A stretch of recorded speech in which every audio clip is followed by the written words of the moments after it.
स्वागत है आप सभी का टोटल टीवी में और मैं हूं आपके साथ जया पाल। चलिए शुरुआत करेंगे हमारे खास कार्यक्रम की और चर्चा होगी बाढ़ बारिश से किसानों को हुए नुकसान की। बता दें कि पंजाब और दिल्ली के बाद अब हरियाणा भी बाढ़ की सुर्खियों में बन गया। प्रदेश की चारों प्रमुख नदियों के अलावा जो सहायक नदियां हैं इस समय उफान पर आने से नुकसान और ज्यादा बढ़ गया। अभी तक 11 जिलों में 7 लाख एकड़ में खड़ी फसल खराब हो चुकी है। 2500 गांवों में पानी घुस गया, जिस कारण 8 जिलों में स्कूल बंद कर दिए गए। उधर प्रदेश में बड़ी मात्रा में फसलें खराब होने और मकान दुकानें गिरने के बाद सरकार ने गांव स्तर पर ई क्षतिपूर्ति पोर्टल शुरू करने का ऐलान कर दिया। विपक्ष ने नुकसान के बदले 100% मुआवजा जल्द देने की अब मांग कर दी है।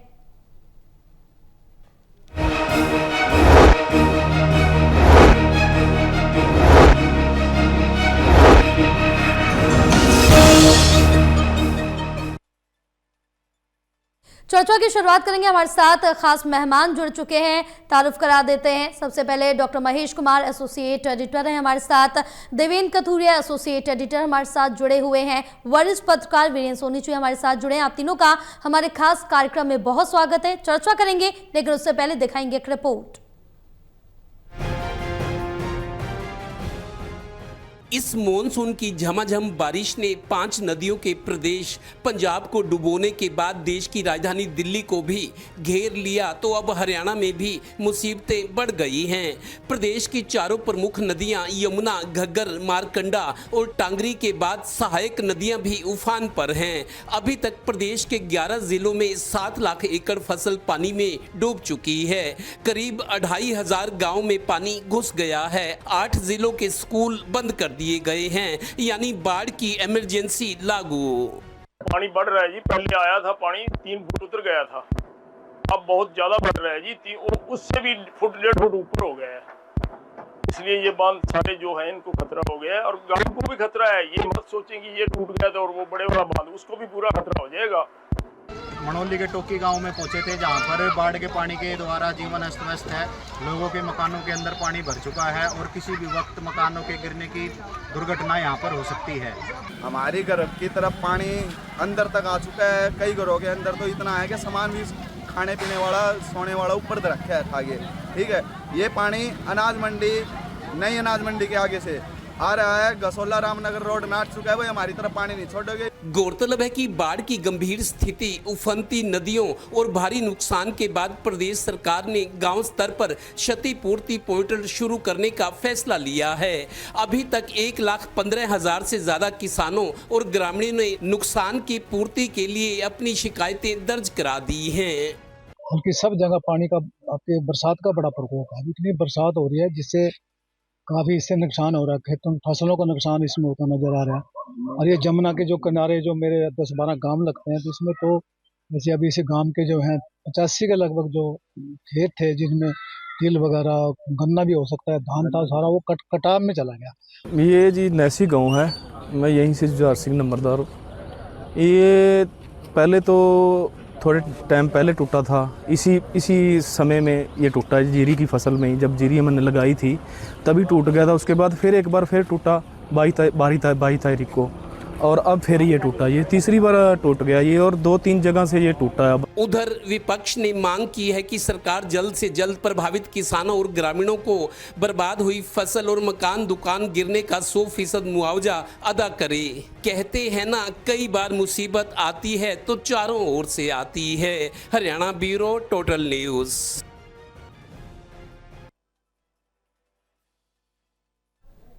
चलिए चर्चा की शुरुआत करेंगे। देवेंद्र, सबसे पहले आपके पास आऊंगी। जहां जिस तरह से देखें कि पंजाब में तो जो तबाही का मंजर नजर आ रहा है, अब हरियाणा में भी वही जो मंजर है धीरे धीरे बढ़ने लगा है। कई गांवों को अपनी चपेट में बाढ़ ने ले लिया और 2400 से ज्यादा गांव इस समय बाढ़ की चपेट में। 7 लाख एकड़ से ज्यादा फसल को नुकसान हो चुका है। 8 जिलों में स्कूल बंद कर दिए गए।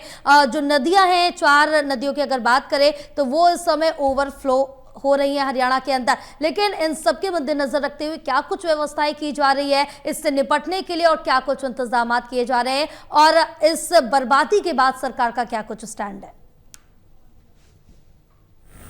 देखिए जया, पिछले 24 घंटे की बात करें जी, यमुना का स्तर, जल स्तर कम हुआ है। पानीपत में भी हुआ है, घरौंडा में भी आज हुआ है पिछले 24 घंटों में। कल तो कुछ ऐसा लगने लगा था शायद यमुना का पानी अब काबू में है, अगर यहां से ओवरफ्लो नहीं होता तो फिर दिल्ली को भी खतरा नहीं है जी। लेकिन पिछले 24 घंटों में यमुना तो कुछ हद तक काबू में है, ज्यादा पानी नहीं है, जितना पानी आ रहा है उतना आगे चल रहा है। लेकिन टांगरी और मारकंडा, ये पिछले 24 घंटों में इन्होंने बहुत ज्यादा तबाही मचा दी है। मारकंडा जो अंबाला से निकलती है, क्योंकि शिवालिक की जो पहाड़ियां हैं, चंडीगढ़ की शिवालिक की तलहटी में से निकलती है मारकंडा नदी, और टांगरी जो है, टांगरी भी अंबाला से, मारकंडा अंबाला से होते हुए कुरुक्षेत्र जाती है, पेहवा कुरुक्षेत्र आगे निकल जाती है।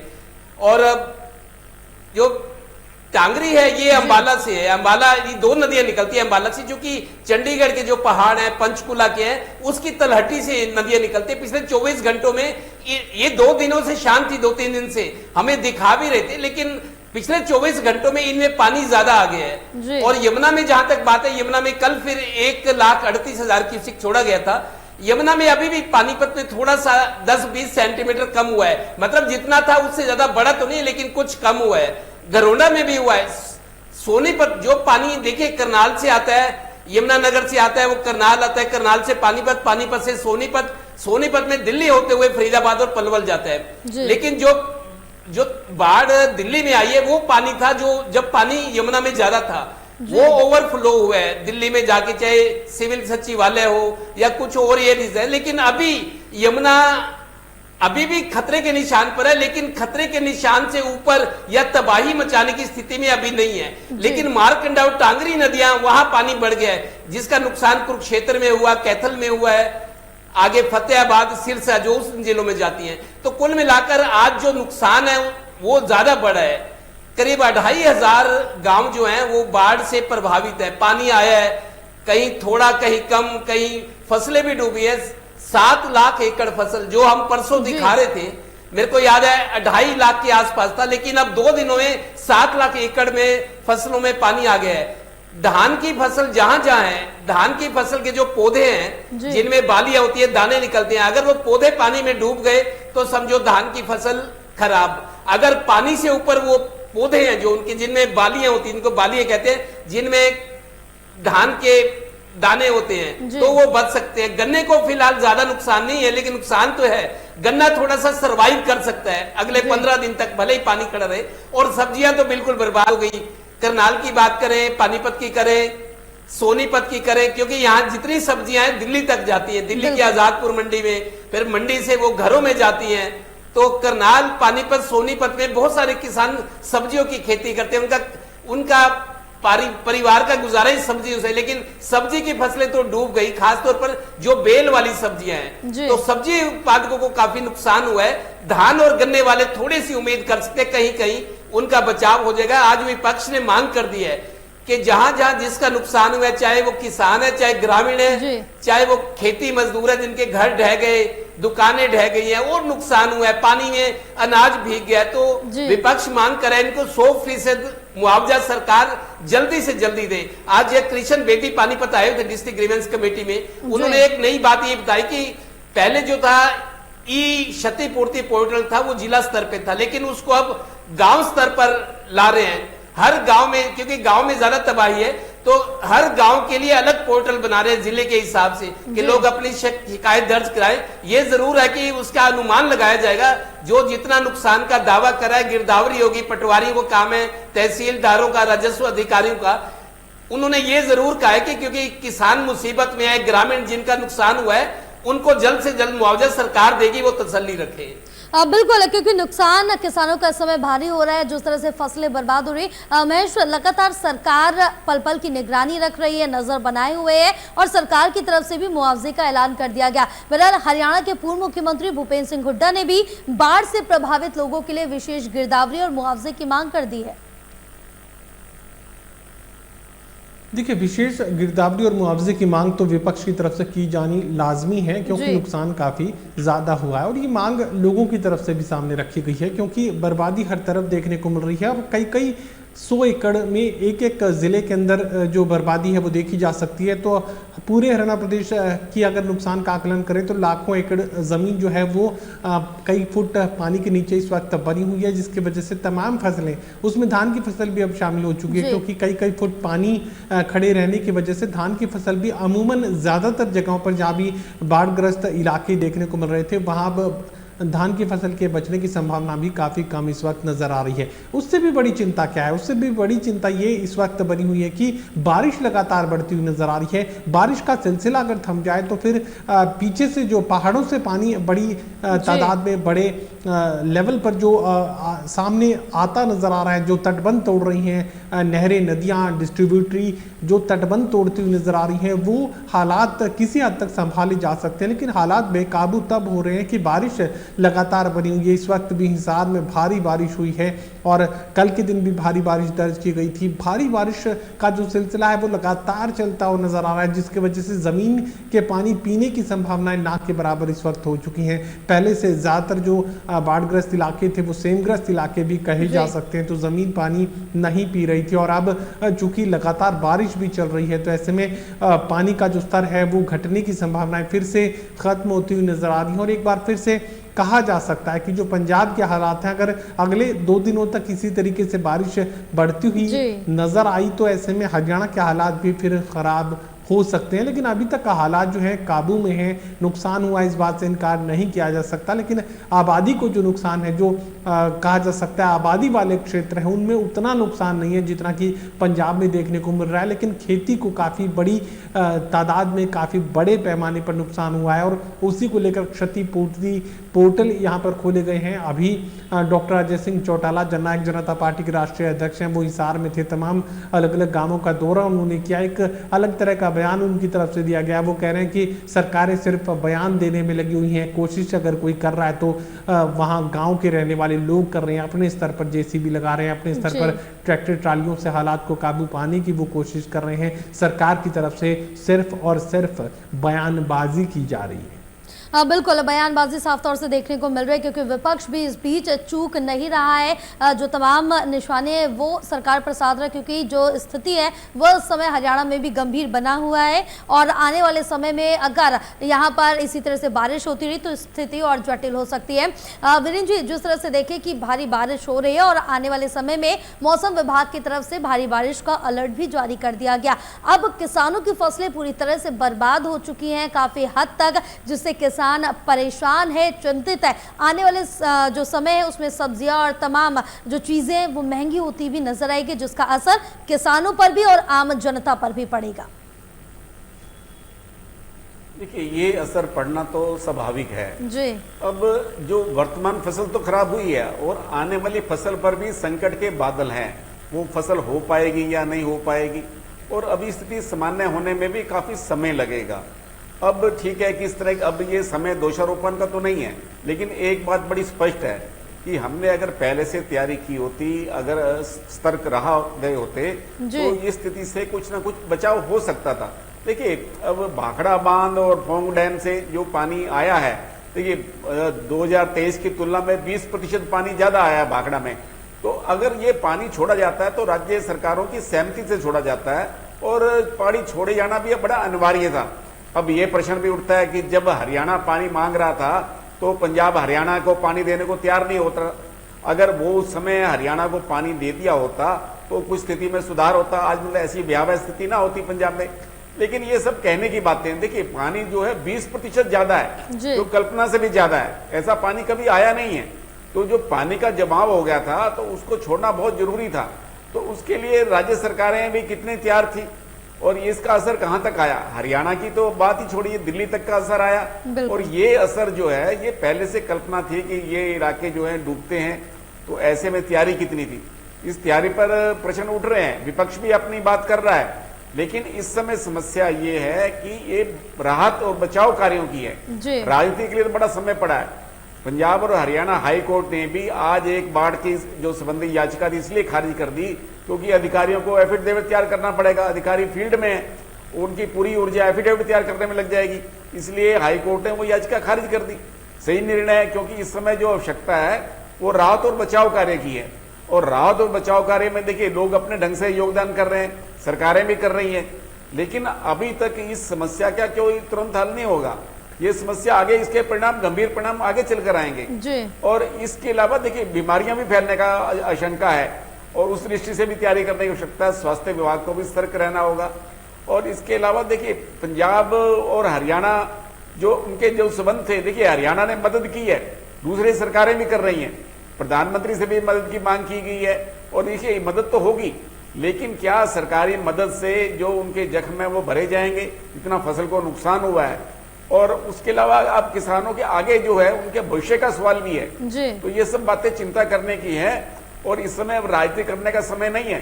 देखिए विपक्ष सही बात मांग कर रहा है, गिरदावरी की मांग भी हो, देखिए ये बात भी ठीक है कि स्थानीय स्तर पर ग्रामीण ही सारी व्यवस्था करने में लगे हुए हैं। जो सरकार के प्रबंध है वो नाकाफी साबित हुए हैं।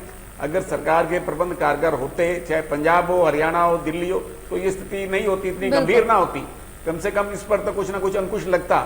तो अब जो है कि वो जो स्थिति बनी हुई है ये राजनीतिक दलों के लिए भी चिंता का विषय है और इस समय राजनीति की बजाय सेवा और सहयोग को आगे बढ़ाना चाहिए। बिल्कुल, इस समय सेवा सहयोग को बेहद ज़रूरत है और लोगों तक पहुंचाना ज़रूरी हो जाता है क्योंकि हालात ही कुछ इस तरह के बने हुए हैं। देवेंद्र, जिस तरह से देखें और यहाँ पर जिक्र करें तो दिल्ली में बीजेपी गवर्नमेंट है, हरियाणा में बीजेपी गवर्नमेंट है और केंद्र में भी बीजेपी की है और इसके साथ ही अगर हथनी कुंड का बैराज का जिक्र करें तो लगातार वहाँ से पानी छोड़ा जा रहा है, लेकिन आखिरकार इन सब में किसी भी तरह का कोई भी बातचीत या एक तरह का जो सहयोग है वो क्यों नहीं हो पा रहा है? क्योंकि लगातार हरियाणा में भी यही हाल देखने को मिल रहा कि यमुना उफान पर है, खतरे के निशान से ऊपर है, दिल्ली में भी वही हालात बने, यानी कि कोई भी एक दूसरे से संपर्क जो है वो नहीं साधा जा रहा है या फिर किसी भी तरह की लगाम नहीं लगाई जा रही। परेशान दोनों राज्य हैं। देखिए जया, हम ये देखें, यमुना सबसे बड़ी नदी है जी। यमुना नदी हरियाणा की सबसे बड़ी नदी है जो हमारे खेतों, लाखों एकड़ फसल होती है, लाखों एकड़ की सिंचाई करती है और घरों में पेयजल, फैक्ट्रियों में, बाजारों में, अस्पतालों में, कॉर्पोरेट सेक्टर, पेयजल और सिंचाई का सबसे बड़ा माध्यम जरिया जो है वो यमुना है जी। यमुना नदी कहाँ से आ रही है? यमुना नदी यमुनोत्री से, उत्तराखंड से गंगोत्री और यमुनोत्री दो नदियां निकलती हैं। यमुनोत्री उत्तराखंड से आकर यमुनानगर में एंट्री करती है। कलेश्वर एक जगह है, वहां पे कलेसर के जंगल भी है, वहां पे यमुनानगर में हरियाणा में एंट्री करती है यमुनोत्री, जो उत्तराखंड से पानी आता है। इधर से हथनी कुंड का पानी जो है वो उत्तराखंड के पहाड़ और हिमाचल के पहाड़ों का पानी, क्योंकि हिमाचल और उत्तराखंड को हम इसलिए गिला शिकायत नहीं कर सकते, वो तो हमेशा हमारी 12 महीने जरूरत पूरा करते हैं। पहाड़ों का पानी हथनी कुंड बैराज में आता है, जो जल समझौते हुए हैं, तो हथनी कुंड का पानी भी छोड़ा जाता है। उधर से यमुनोत्री का पानी जो यमुना बनकर यमुनानगर में आता है, तो यमुना नदी हमारी जरूरतें पूरा करती है। लेकिन एक पिछले 2 दिन से जया बता दूं, अब चूंकि बाढ़ का जिक्र हो रहा है, पंजाब के लोग निराश हैं। बिल्कुल। उनका ये कहना है कि हम बहुत भारी मुसीबत में हैं, लेकिन केंद्र सरकार की तरफ से अभी मदद नहीं दी जा रही हमें।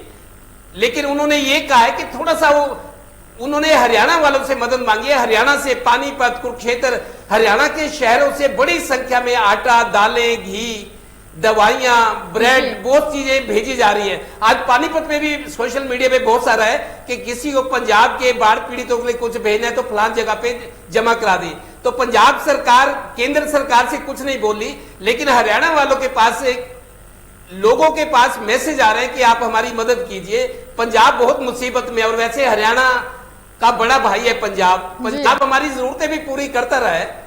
और केंद्र पूल में चाहे धान हो चाहे गेहूं, सबसे बड़े जो उत्पादक प्रदेश है वो पंजाब के बाद हरियाणा धान और गेहूं केंद्रीय पूल में देता है, जो पूरे देश में राशन डिपो पर गरीबों के लिए बांटा जाता है।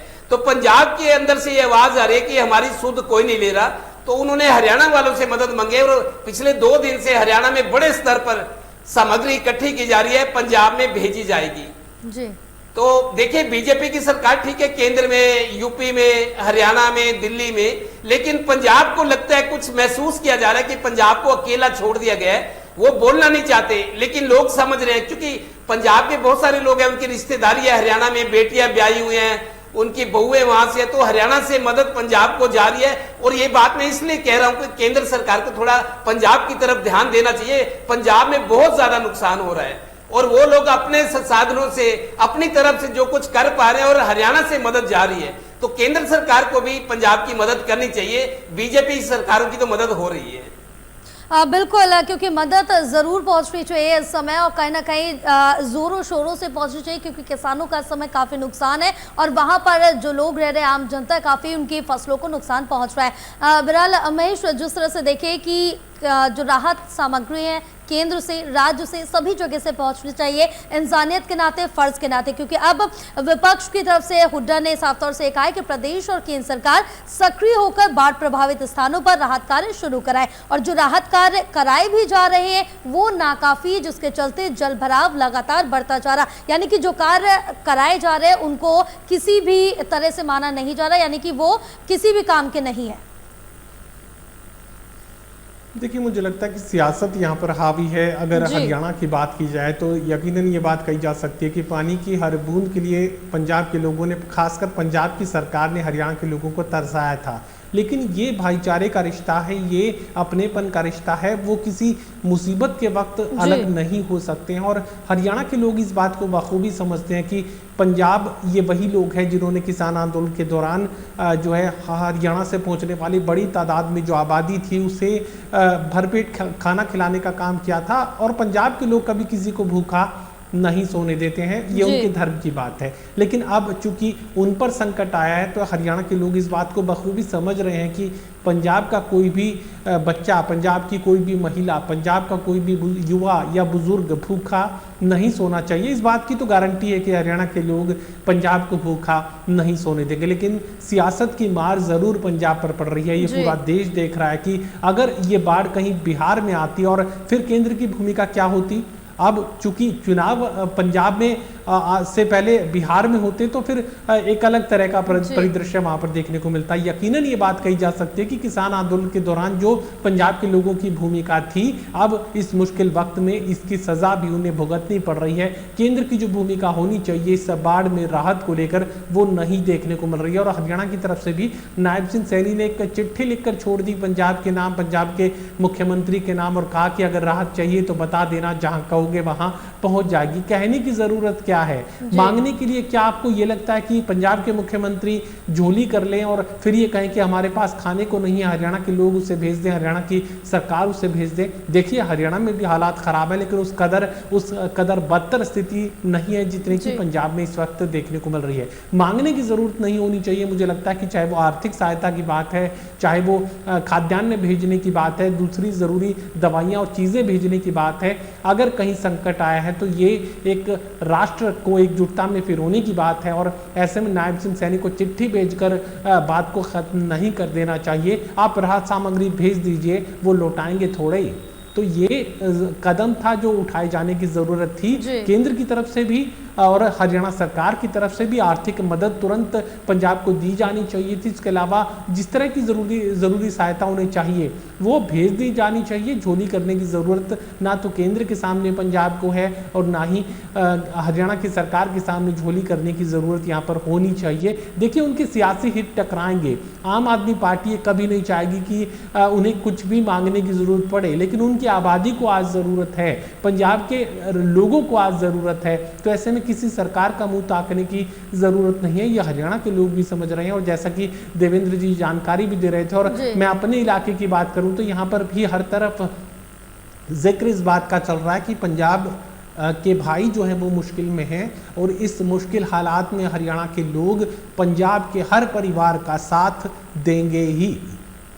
बिल्कुल, साथ देना भी लाजमी बनता है, क्योंकि हालात पंजाब में भी ज़्यादा ख़राब है और हरियाणा में भी धीरे धीरे जो स्थिति है वो इसी तरह से कुछ होती जा रही है, अगर लगातार जो बारिश है वो यूं ही देखने को मिलती रही। वीरेंद्र जी, एक आखिरी सवाल आपसे लूँगी, क्योंकि जिस तरह से देखें कि जो जल भराव है, जो स्थिति है वो हरियाणा में भी अब उसी तरह से होती जा रही, लेकिन ज़्यादा बदतर स्थिति इस समय पंजाब की है। लेकिन विपक्ष की तरफ से जिस तरह से 100% मुआवजा देने की मांग की गई, क्या लगता है केंद्र की तरफ से, राज्य की तरफ से कितनी जल्दी इस पर एक्शन लिया जाएगा?